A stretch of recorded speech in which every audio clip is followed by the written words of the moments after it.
ما هي أفضل البنوك الكويتية في عائد التوزيعات النقدية وليس المنحة في آخر 10 سنوات؟ ملاحظة مهمة، هذه القائمة هي قائمة مقارنة، ولذلك بعض الأسهم اللي راح تلقاها غير شرعية، انتبه لهذه النقطة ضروري. طبعا النسب المئوية اللي بتشوفونها عائدة على سعر السهم وليس على القيمة الاسمية. طيب، تنبيه مهم هذا. عندنا بيت التمويل الكويتي كان عائد التوزيع خلال آخر 10 سنوات 2.5% تقريبا سنويا بالمتوسط، عائد التوزيع النقدي، وصار له 19 سنة مستمر في التوزيع. بنك بوبيان كان متوسط التوزيعات مالته آخر 10 سنوات هو 1%، ونذكر القصد هنا من التوزيعات النقدية على سعر السهم. وكاستمرارية توزيع، البنك صار له 3 سنوات مستمر في التوزيع، معنى هذا أنه انقطع فترة وكان قبلها يوزع أيضا.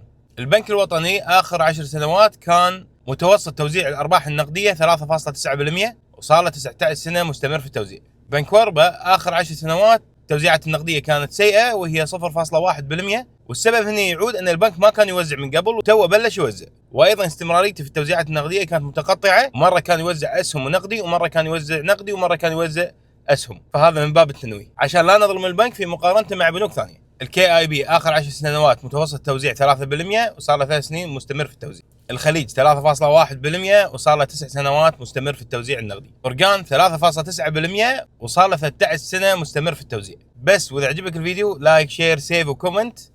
يعطيك العافية.